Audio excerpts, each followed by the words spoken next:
Today I want to do something that I should have been doing since the start. I want to tell you the whole story. The good, the bad, the ugly, every mistake we've ever made, every win we've ever had. No PR, no bullshit. Here it is. I'm going to fill in every gap and tell you exactly where we are today. This is the story of Slow and the emotional roller coaster ride that thousands of you have joined me on. And you deserve to hear it from me. This story starts 3 years ago on a really brisk winter day in Montreal in Canada. I had just bought a pair of $7 jeans at a thrift shop the day before.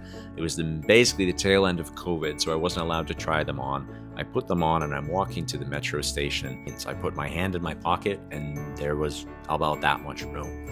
I didn't know who to talk to, just decided I would make a TikTok. By the time I got off that train, it had thousands and thousands and thousands of notifications, and people were asking me to compare them to a pair of men's jeans. There were women that were genuinely interested. They're like, wait, that's not normal for you guys?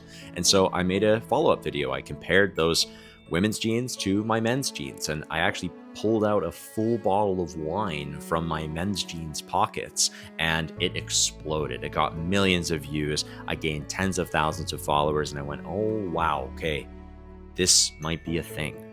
This might be something that needs to be solved. And so I made a promise. I'm gonna make women's jeans that actually have pockets. I had never made a pair of jeans before. I had never really worked in fashion on the manufacturing side. I had done some brand side. I had tried to build a fashion startup before, but it started off and I said, let's just ask questions. Let's just ask as many questions as we possibly can. Spent about 3 or 4 months just asking people questions. What's wrong with fashion? What's wrong with your closets? What's wrong with your jeans? Why do you want pockets? And we ended up collecting about 700,000 replies from about 150,000 people. And during that time period, we gained like 200,000 followers. It was crazy. At that point, I knew we had to make these jeans. We did a crowdfund. I started flying around the world trying to figure out where we could make them. So I flew to India, I flew all over Asia, I flew all over Europe, just anywhere that would show me a factory. I watched and I listened and I learned. Eventually found some guys in Italy. I spent hundreds of hours, no exaggeration, scraping through these comments and nailing down that sizing was a huge issue. People just wanted functional jeans that were high quality,